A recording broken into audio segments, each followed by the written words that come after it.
I'm Greg, and you're listening to Totally Preventable. Totally preventable. Totally preventable. Totally preventable. Totally preventable. Totally preventable. Totally preventable. Hey, Greg, Hey, Polly. what's going on? Nothing much. Getting ready for today. Yeah, who we got today?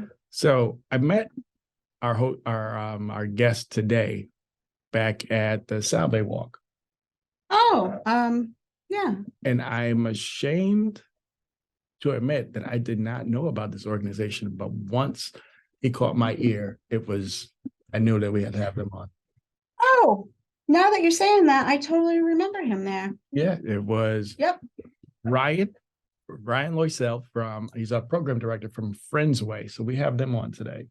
All right. And nice. What do they do at Friendsway? This organization is a youth grief bereavement center, which Really? I did not know existed. Me neither. And I think it's fascinating that they are focused on the youth. I think that a lot of time, you have the adults. Mhm. Most workplaces have the bereavement time, but we hardly ever think about the kids. And I think We're that this probably organization. affected more because they're still working through how to deal with feelings and stuff. Exactly. Yeah. Exactly. Interesting. So yeah, I met him at the walk for Salve, and we've been in touch, and I'm glad that we can get him scheduled to be on here to tell us a little more about Friendsway. Good. Awesome. All right. Without further ado, today joining us on our Totally Preventable podcast, we have Ryan Loiselle, Program Director of Friendsway. Ryan, how are you? That's not a question I often get, but right, I'm doing great today. Thanks for having us. Look at that. Yeah. I always tell people that we're not trying to stump them, but it looks like You got him. my first question today. I did Right. it. You stumped him. So, Ryan, can you tell us a little bit about yourself? Sure. Been a social worker for over 20 years. Been a part of Friendsway equally as long, and just love the work that we're doing here in Rhode Island, as well as southeastern New England, to help kids and teens process a death. Awesome. So can you tell us a little more about Friendsway and what you do there? Absolutely. So at Friendsway, we're the only children's bereavement center here in Rhode Island, which is a big undertaking given that there are populations and places in Rhode Island that may not get to us in Warwick. Mhm. We provide a peer-based support group, so meaning that our volunteers are our lead facilitators, and the benefit of the peer group is to align kids and teens with each other that have gone through something similar so that they're not feeling isolated in their grief. And the caregiver adult component is absolutely crucial to our whole program.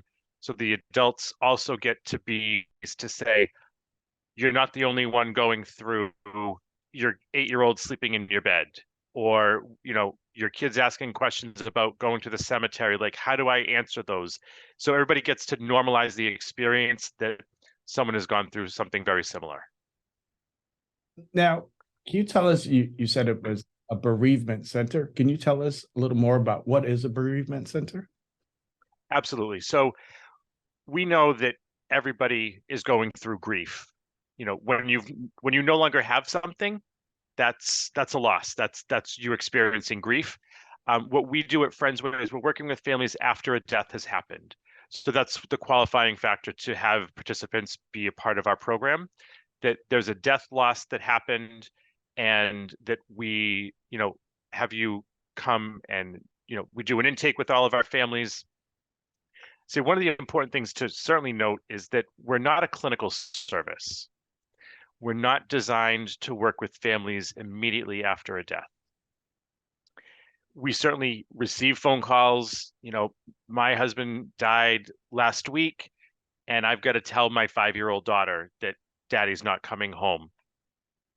Can you help me, share and talk about what I should do and not do, etc. We're happy to do that. We just wouldn't have that family join our groups at this juncture with that immediacy, given that their feelings are so raw that they may be looking for clinical services. So they may seek outpatient services or another group that can deal with therapy. And then, several weeks, several months down the road, or even sometimes several years, because grief's not on a timeline, their grief may manifest at different ages and stages. So primarily working with a lot of moms, a lot of females who are reaching out for help for their kids or grandkids, as most of the time, about 65% of the time, it's the death of their father that has impacted the family. Is Friendsway referral based? Can anyone just call you? Do they need a different pathway to get to you? No, there's no formal referral process. We'll get referrals from pediatricians' offices or DCYF or Hasbro or Bradley or a private therapist. The family can self-refer. They can call us up, and we're always curious to know where our referrals are coming from. And schools tend to be our biggest referral sources. So we may have a school that reaches out to say, hey, Ryan, can I run a family by you? Do you think you can help this family? It's been, 6 months since the death. This is the situation. Okay, great. I'll have mom call you. And then, again, we'll meet with the family in our office to show them the building, get to know everybody, have them ask us questions, see the space, share a bit more about who they are, share about who the person was that has died, so that we get a picture to figure out if they're appropriate for group. So I have another question. I don't want it to seem judgmental, so I'm gonna Okay. tread lightly, but why more moms reaching out to you than dads? Are more dads passing away? Are dads just not aware of the service? I think it's probably both of those things, and others that it's hard to say, but what we see here in Rhode Island, for I say the national trend, is very similar, because we're connected with other children's grief centers throughout the country, and they kind of share the same things. I think moms typically will reach out because they want help more immediate than, let's say, dads may. Or again, dads may be so overwhelmed with all the new tasks that they're having to do that they're probably thinking, okay, I got to get my kid, bathed and dressed into school and bring them to doctor's appointments and get them to the dentist, once every 6 months. And they may have a different focus. And right, certainly depending on the cause of death that has happened. Unfortunately, and we're not alone, we're seeing certainly a rise in overdose and suicide deaths that I think, due to the nature of the death, it's more inclined that the father may have died due to a suicide or an overdose or, an accidental death. What was, or let me try and rephrase that. I didn't even say it. I'm gonna talk about rephrasing. Why the focus on youth and for Friendsway? Because kids need to know that it's okay to feel the feelings that they're having, right? Anytime, if I'm going through something and I feel like I think I'm the only one and this feels weird, or I'm uncomfortable feeling this way, I may keep that to myself, right? Or, so one of the big things, we want to show that kids can and will do well after the death has happened. Most of the time, parents are calling to say, oh my gosh, is my kid scarred for the rest of their life because their father died when they were 8? Obviously a really hard question to answer. Mhm. I can't, without knowing them and knowing what their trajectory is, but one of the biggest, predictors of kids' mental health is how the adults are viewing mental health, and if the adults are reaching out and seeking services, as well as who's in their support system. Do they value, talking to a therapist, talking with their clergy person, talking with, other people to say, I can't do this. We know asking for help is really, really hard to do. It shows that really vulnerability of, I can't do this on my own. Right. So again, for kids to show that it's okay to still be a kid. Yes, you can be sad that your dad died. You can also celebrate that you scored a goal in soccer and are happy. And kids have a hard time sometimes balancing that, to say, if I'm happy, does that mean I've forgotten my dad? Right. Right. Both things can be true. Right. And we talk about, all of these things certainly in our support groups. That is awesome. So death is a hard topic, and then sometimes the cause of death, it even makes it harder. How do you get kids to open up and share? These are tough topics. They are. I mean, the intake, I say, is probably the hardest meeting for the adult as well as the child. It also varies on the age of the kids, right? I was meeting a family the other day that the boys were 4 and 7, and they couldn't wait to find out what was in the building, what they could play with, what was something that, like, we're upstairs, but what's downstairs, right? It's a lot different. It's hard to make the initial phone call as the adult, right? You're making a phone call, you're sending an email to say, I heard about your services. I never thought I was going to be in this. We say that the club that nobody wants to belong to. Mhm. And, we're getting the background information. We're understanding who died, how they died, and certainly what the kid's understanding is. Because a lot of times, especially if it comes from a suicide or an overdose death, the kids may not know the true cause of death. So we're gathering all that information. And then, we're kind of keeping that tucked in our brain to figure out, okay, when I'm interacting with this 5-year-old, I know that it was an overdose. This child knows that daddy's heart stopped working, but doesn't know any more information than that. So you can't just, launch right into that as soon as you meet this 5-year-old to say, okay, so tell me how your daddy died, right? I mean, I've got to be that personable person, that warm and welcoming, like, hey, welcome to Friends Way. First off, you need a bathroom. Do you need a bottle of water? Like, grab a seat wherever you're comfortable. And what do you know about this place? And sometimes, the parent has shared a whole bunch. Like, we've looked at your website. My kid knows they begrudgingly don't want to be coming here. They get the hoodie on. They're not really engaging. And then other times they know why they're there. Like, I want to meet other kids. So I think depending on how it's presented by the parent and guardians, if it's something to say, you know what, this is something I always say that I'm guessing that your mom is a great mom.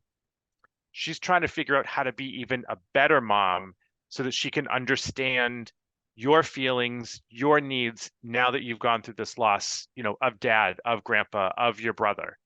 And, certainly getting to know the kids a little bit, figure out their likes and interests and what do you like to watch on TV or do after school? And, then like, hey, let's talk about your dad. Tell me what he was like. And then it's getting into, can you tell me how you found out your dad died? Hmm. And, have them share and talk about that. And, did you go to the funeral service? So it's this, I say, a natural progression of just building a rapport that ideally us as, clinicians, but also humans can do, that we're, doing that and building that relationship before we're launching into like, hey, I heard your dad died. How'd he die? It's Hmm. like, that's kind of coming off really insensitive. Right. I have a question, but it's a two-part question. Sure. So Is that you telling me to keep quiet? no, probably don't say a word. So the first part, do you go along with what the parent has introduced as the cause of death? Like when you said there was a heart, daddy's heart gave out. And do you stay with that throughout their time with you, or do you unveil? And the second part is to go along with that, depending on the age of child, I can see stigma becoming a reason why a child wouldn't want to confess that I really know how my parent passed, but I'm going to keep that to myself because I don't want people to look at my mother and my father in a certain way. Sure. How much time do you have? I could talk for, for hours just on that piece, right? So we honor what the parent or guardian has chosen to tell their kids at that time. We absolutely will let them know, like, well, not to say that our program as a result they're going to find out, but just to say, there are some kids that do know more And as other kids are sharing and talking about different things, your child may ask you questions, and just to, prepare you for that.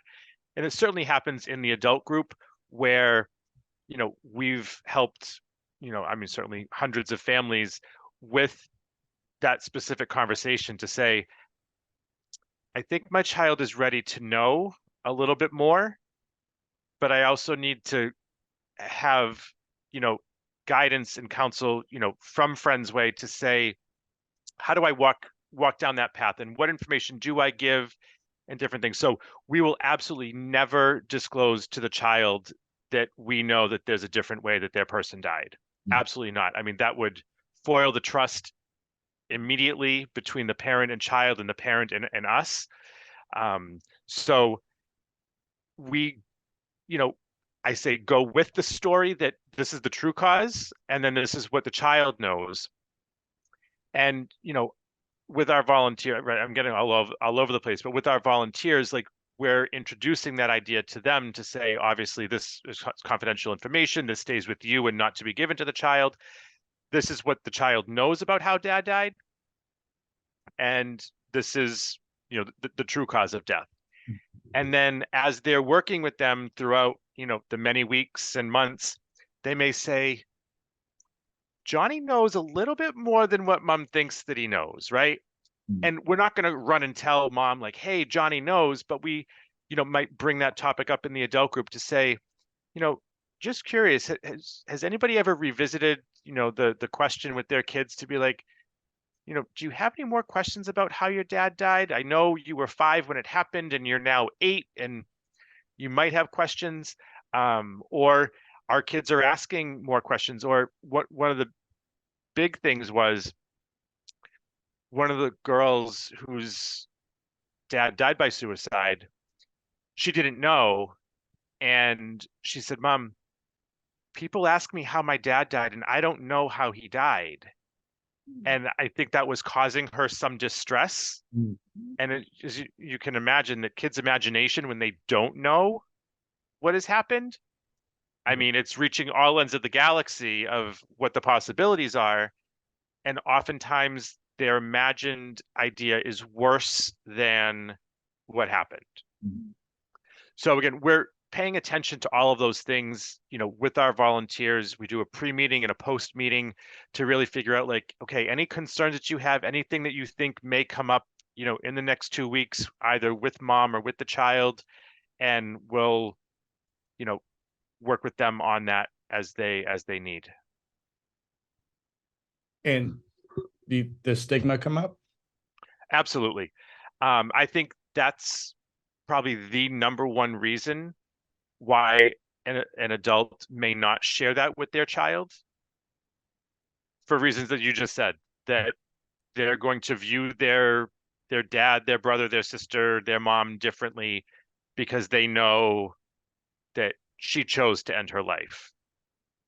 And there's also kids who then, and I say, like, they own their story and they're proud that they know, because when you don't know something and all of a sudden you know something, you feel like, I got the golden ticket, like I know what it is. It's obviously still really hard. And one of our nights at Friends Way is dedicated to those who have experienced a loss due to suicide, overdose, or through addiction. And we find that stigma obviously exists, but I feel like we're almost in a fairy tale land at Friends Way where it doesn't exist at group, where people are openly talking about their own mental health issues, their own sobriety, their own struggles, to say, I raised 4 kids, 3 of my kids, no substance use issues whatsoever. I feel like I failed my daughter who died by an overdose. I'm feeling, again, those are the raw feelings that come out in a group setting where they feel supported. They may not share that with their closest friends. They may not share that with, their coworkers or, random people at the grocery store, but they get to be their true, authentic self at group. That's awesome. That's really great. Yeah. Yep. Stigma stinks. We talk about it almost on every podcast, how it affects whatever, whatever organization we're supporting or promoting. Absolutely. I mean, you can look at obituaries, right? Mary fought 10 years to battle cancer that she succumbed to, surrounded by her family at hospice, right? Mhm. Joe died suddenly, Exactly. right? Or, you might see further down to say, in lieu of flowers, donations to NAMI or AFSP, and then you're kind of like, oh, well, it's a young person. Oh, I'm assuming already suicide, unless I hear that it was a car accident or was he sick? Like everybody feels like they're entitled to that information, right? Exactly. So right, there's that stigma of, okay, well, clearly I'm not going to talk to you. Like, why do you want to know this? Right. Mm-hmm. Wow. On that stigma. We often comment here that no one ever brings a casserole when your family's suffering from mental illness, but Right. anything else, the casseroles are piling up in your fridge, so was there an uptick in people reaching out to you during COVID? I could see that going both ways. You're trying to distance and stay home, but also there's a lot of deaths that are really hard to explain. Right. So like the whole world and many other, Mhm. organizations, we needed to halt our groups. We all had to figure out what to do next and figure out Zoom. Yeah. Mm. Some of us, So, but yeah. I say like living at the post office because initially we were mailing things home to our kids Mm, to say, well, it's one thing, right? You and I, like the three of us, we're having a conversation. It feels like we're almost in the same room. We're talking about really important things, really totally preventable things, right? And it's a little bit different when you're talking about grief. It's a little bit different when your kid could be on the other side of the door Mm. and you don't have that privacy. And also for kids to keep them entertained for the hour that we usually meet on a screen Mm. with like nothing in front of them was really hard, right? So we sent home Play-Doh and coloring books and things that we were going to use as like, okay, we're doing a scavenger hunt tonight. We're going to find all these things. So yes, I mean, we certainly saw initially like either families wanted to stay enrolled virtually, or again, we never knew that we'd still kind of be in this space to know that, well, we'll wait till you're back in person. Hmm. Okay. Don't know when that's going to be. So, right, we were receiving outpours of calls and emails to say we've experienced a death, and we'd be like, okay, we're meeting on Zoom, and they were like, that's better than nothing. Right. We're already feeling isolated. So we would do the intake this way. We'd be like, okay, so we're going to mail some stuff home to you. We'll let you know like what you need each night to, take out of the bag. I say that one of the really just strange pieces was like when we came back to in person for the, you know, tons of families that we met, they had never been to the building. Mm. Right. So you're having to like, oh, yeah, this is the building that we're usually in. So, here are the bathrooms and here's where we get pizza and here's where we do all this stuff. I mean, so there was many people that reached out that may not have reached out if we were in person because their comfortability may have been different. I think it benefited some to feel like, I can do this. I don't want to have to, I have social anxiety getting out of the house. I don't want to, interact with too many people, but I can do this. But we also saw a big decrease in our current families. So we were adding all these new families who didn't know anything different versus, again, if you have in-person services and you're like, what are we doing? This is not the same. I'm not doing this. So it was that kind of balance of we're having all these new families come in, and then once we came back to in person, it was reevaluating like, hey, you haven't been here in the last year and a half. Do you still wanna? um, and we, certainly did see some COVID deaths. I mean, there were several thousand deaths here in Rhode Island. Mhm. We weren't seeing as many. And not sure how or why that happened. Um, I mean, we have a handful of families affected by a COVID death, though anybody who's experienced a death during COVID obviously can relate to like not being able to have the full viewing and funeral services and all those things that have happened, and couldn't visit their person in the hospital, and so having all of those commonalities. Do you still offer any counseling by virtually for people that's their go-to? We don't. It would just, I mean, with our minimal staff, and I think the volunteers are like, we never want to have to do Zoom again. Um, Yeah. Again, there are some, there's many hospice groups that are offering, virtually, and I think again for some people that works, right? They don't have to leave their home. They don't have to worry about, rain or snow or just traffic, that it works. But right now, we're solely offering in-person services. I myself, I'm a person who keeps things pretty close to the chest. I really, I since having kids, I've tried to break away from that so they can know that it's fine to show their emotions. Mhm. With grief, people show it in so many different ways.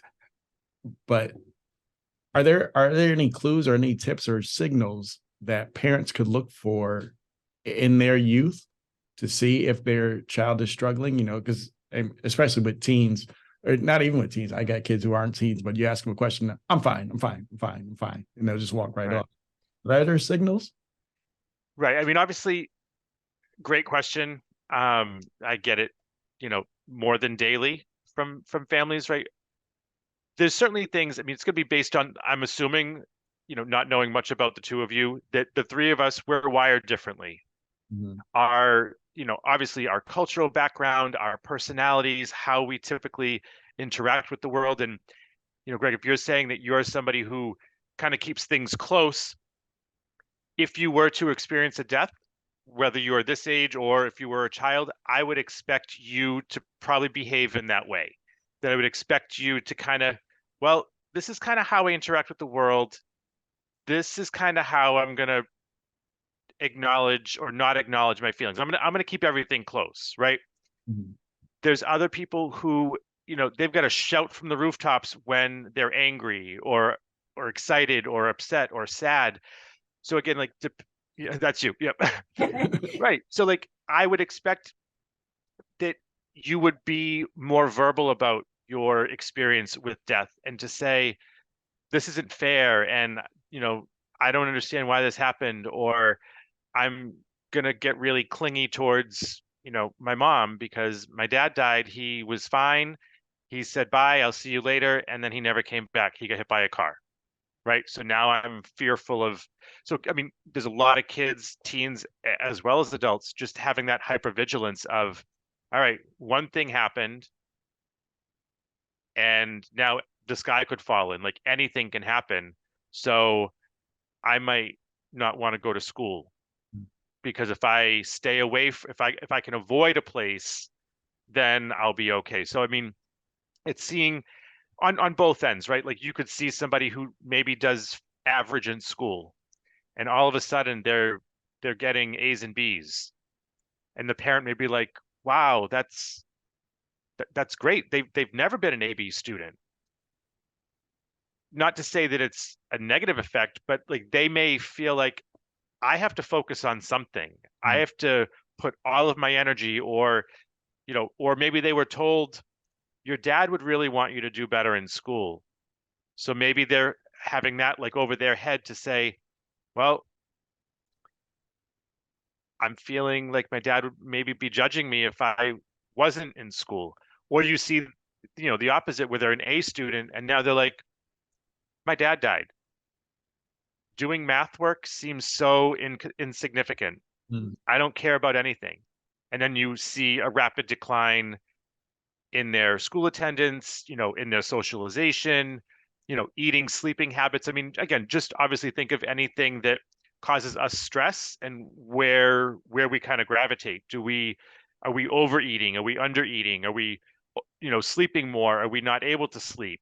So all of those things would be predictors of, like you said, something's going on that kids need to know that there's an identified adult or an identified peer that can help them. It's like whether it's the school nurse that you kind of check in every day and they understand, like, I know at 1:00 on Fridays, it's kind of hard because you were called down to the office at 1:00 on a Friday to be told that your mom died. So anytime you kind of hear your name or, oh my gosh, it's 1:00, like something could happen, that's their big fear. Right. So, I mean, like I said, all those things, but especially any clingy behaviors are expected. Like all these things are expected. It's not to say, oh my gosh, my kid's not normal. They need to, they need to be fixed. No, they need to be heard. They need to be listened to. They need to be validated to know that what they're feeling is okay. And it's so important for the adults to be able to show emotion in front of the kids. Because a lot of times the parents will call up and say, my kid's not showing any emotion. And, we get more information. And I say, so do you cry in front of your kids? Oh, no, I don't want them to know that I'm sad. So, well, your kid is picking up on that, right? Like you're ideally modeling the behavior that they're expected to see. So what's that showing your 6-year-old? Like, mommy's not sad. I guess I'm not supposed to be sad. I guess I'll keep it to myself or I'll cry myself to sleep, but I don't want to, distract her or interrupt her, or I don't want to bring down my mom if she's having a good day, and the kid and the parent may be like, I don't want to bring down my kid if they're having a good day too. And it's like, if they could communicate better, I keep saying I'd be out of a job. Right. Wow. Can you tell us about Camp Starfish? Sure. So I say with with a little bit of a heavy heart that we started our camp as a result of the station nightclub fire. So now that it's crazy that it was just 20 years ago. So summer of 2003, we held our first camp. And we were only a few years old. We had only started our groups in 2000. So for a tragedy to impact our state at that magnitude was significant. And we realized that these kids, they need more than, our center-based services that we're providing. So again, it's shifted a little bit. Our name changed, et cetera. But essentially our camp is a 3-day day camp that we give our kids who are ages 8 through 14, basically the opportunity to be a kid again. And again, it's not to like, okay, forget about your person or forget about your problems, but we give them the opportunity to have their, camp experience, the activities, the swimming, the archery, and all that stuff kind of intersect with the grief component, where they obviously all are connected. They all participate at Friendsway on different nights. They're getting to meet some kids that they, maybe only see at camp, or they're meeting new kids.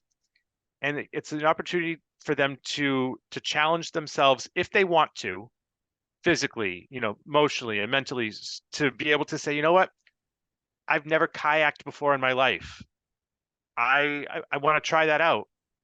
I want to try a climbing tower. I want to do this ropes course and really talk about, some things that are challenging with me. And again, if the three of us were on it, we were working together to say, let's really enhance our teamwork. Let's enhance our communication. And then we go into the arts and crafts area and we're doing a feelings project, or we're doing a memory project about our person who died. We want to carry over what we've done on the ropes course, or, as we were sailing, and to say, Greg, that was so great for you to be able to help and I've never sailed before, and I didn't realize you had. And, we have that connection. Then we have another connection. So we're really trying to let kids know that even during grief and sadness, it's still okay to be happy and try new things and challenge yourself. So we're, thrilled to be having our camp this summer. It's what our volunteers look forward to doing, because they also get to see the kids in a totally different element. Mhm. Seeing somebody come an hour and a half every other week, hang out with for pizza, do some art, read some children's books about grief. And then you're like, wow, this kid can really play dodgeball. Mm. Like, I saw a whole nother side of their smile come out. And, he was so proud when he got to the top of that climbing tower, or he had never done it before and got halfway up, and you would have thought he was given like $1 million. Mm. So it's really that opportunity that we look forward to each year, to give that summer, experience to our kids, that summer camp experience. Now, one thing that I've heard you say pretty much throughout this entire interview is volunteers. How important are volunteers to Friendsway? Very. We could not do what we do without our volunteers. Say many moons ago, I started as a volunteer, kind of coming into my 22nd year being connected to Friendsway. So I volunteered for about 10 and a half years. I've been the program director for about 11 and a half. So our volunteers are the people who are leading the groups, and we get all walks of life. I say our youngest is around, 18, 19, some freshmen, sophomores in college. Our oldest is almost 99. Obviously, she's on the very high end. But I mean, we have everybody else that kind of falls in the middle. We've got, bankers and teachers, and, some clinicians say, I love what I do for my work, and I feel like adding a volunteer experience of working in a group setting with kids who've experienced grief may help me in my practice. Some of our volunteers received services from us years ago. So I always say that that's like, I don't think you can get a better testament to our program to know that if you went through our program as a child or a teen or even as an adult, to say, now that we've left Friendsway, I think I want to give back, because our kids that we have in our groups, they aspire to be a volunteer. They want to be that person to help those kids. They don't want my job. At least I don't think they want my job. But they want to be able to say, you know what, this program helped me, and I want it to help. So I mean, our volunteers go through a training. Obviously, we've got an upcoming training in March and April, where we're covering a variety of topics. They need to be at all the sessions. We're talking about certainly some history about the organization, touching on grief and loss, as well as understanding developmentally what kids are going to understand at different ages and stages in their development. Because knowing that a 5-year-old is going to understand something very different than a 12-year-old versus an 18-year-old. Mhm. We're talking about how to best talk and listen and facilitate. A lot of our work is really paying attention to the nonverbal and hearing the things that are unspoken but given off in body language. We're sharing and talking about how trauma impacts the grieving process, especially if it's a suicide, an overdose, or a homicide, like just what that family may be experiencing and what may have come, years and months prior to the death. Talk about how spirituality may impact the grieving process, and where we do a lot of expressive artwork. We encourage our volunteers during our training to partake in their own experiential process to just understand what the kids go through. One of our volunteers facilitates that. And we also have an opportunity to say, you know what? We know you're here for the kids and the teens as well as the adults. This training is here for you. So you may have a loss that's impacted you, that's bringing you to want to volunteer here. Let's take a few minutes. If you have a picture you want to share, let's kind of talk about that. So you're acknowledging what it's like for these kids to have to think about, I have to bring in a picture. Oh my, like, what picture do I bring in? Like, I'm scrambling. or just what it's like. And there's so many people that are like, my mom died 20 years ago and I can tell anybody anything anytime.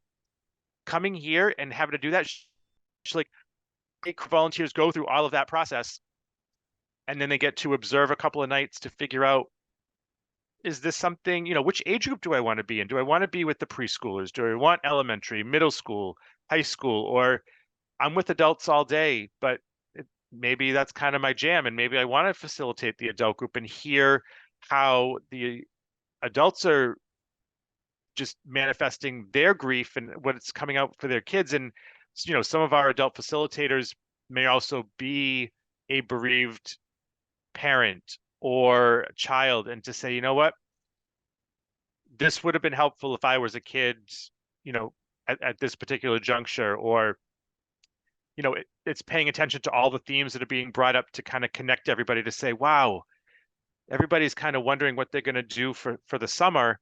I'm wondering, do we get a communication tree going so that you guys can stay in contact, throughout the summer? Or do we schedule some get-togethers? Or you need a babysitter. Your daughters said that they would, help each other out. Like, there's connections being formed all the time. Mm-hmm. So again, we couldn't do what we do without our volunteers. Each time we've added a different program night, it's like, well, we can do it if we have the volunteers. If not, we can't do that. Right. Do you have other opportunities for volunteers besides running groups? Like, if that's just too heavy or too much for somebody, is there? Yeah, absolutely. I mean, we have other folks that come in to help serve our pizza and salad, and it is not overlooked as a, an unimportant job, because it allows our volunteers to socialize and mingle with their kids, teens, and adults. So our couple volunteers come in each night for about an hour to, just kind of portion out salads, pour drinks, wait for pizza to arrive, and then portion that out, and, interact and smile as the kids are coming up to receive their pizza. Even if, that's not something people want to do. I mean, there's always organization, or I say office work, but it'd be more, cleaning or organizing a closet, or, different things. And there's no training involved in that. Like, if you want to come out and say, hey, I've got some hours, I can wipe down tables, I can clean off chalkboard walls, I can do those things. Or, we have special events that come up to say, yeah, I'd be able to help solicit some silent auction items or participate day of. So again, there's always an opportunity to help out. And all of our information, contact info, is on our website at friendsway.org. So that was right into what I was about to ask. So for volunteers who want to be involved, you just mentioned your website. I'll ask you to mention that again in a moment. But can you tell us your sessions and when your groups are? Sure. So our groups meet on Mondays, Tuesdays, and Wednesdays. So again, for a family or a volunteer who is coming, they don't come to all of them. They choose the one that is best for them. So we're not asking for a 3 day a week commitment. And, there's, again, different families and different volunteers on each of the nights. So we start our evening with our volunteers around 6. So we're doing our pre-meeting, talking about, first off, how everybody's doing for the night, have everybody do a check-in. We'll introduce any new families, as well as talk about the expressive arts that are happening for the night. 6:30 is when our families arrive, where we have our very busy and chaotic and boisterous half hour of dinner. And then at 7 o'clock, our kids groups head downstairs in our building. So like I said, preschool through high school are meeting downstairs. The adult group meets upstairs. And then at 8:10, we end our evening, kids come back up, we rejoin, say goodnight all together. Our groups meet every other week throughout the school year. We take a break over the school vacations and major holidays, and certainly if there's ever going to be snow here in Rhode Island to impact a no school day, we would not meet on those nights, obviously, for weather related reasons. So like I said, we meet throughout the school year, basically meeting about 18 times September through June. And then again, at the end of the evening, the volunteers stay to do a debriefing, share and talk about common themes that came up, any specific concerns, as well as certainly for our new folks to say, you know, Greg, this was your first time tonight. What were you expecting? How did it go? Do we scare you off, or do you want to return to, you know, check out another group of preschoolers? Or you're like, I might have a hard time getting up and down off the floor all those times, right? So, you know, for our volunteers, we ask for a year commitment. I mean, many have stayed much longer, but that's, I say in short, what, you know, what our program consists of. And is that year a school year, or is that a actual fiscal year? I mean, The school year, so September through June. Then we do our 3-day camp in July. And, you know, our program staff, myself and Molly, we're available in the summer. I mean, we're meeting new families. We're, you know, getting our building ready. We're, you know, sometimes doing a volunteer training in the summer. So again, we're employed year round. all right. This has been amazing. I'm so glad Friends Way is in Rhode Island and Southern New England to help our kids and families out. Thank you for all you do. And one more time, can you give us that contact information? Yes, so our website is friendsway.org, and main number for us is 401-921-0980. Thank you. This is great. Yeah, thank you very much, Ryan. It was great to meet you. Well, thank you for having us. We're always looking to get the word out about our services. I think a lot of times people are shying away from talking about really, really hard stuff. And certainly what you folks are doing at Totally Preventable to say, you know what, we have to have this conversation.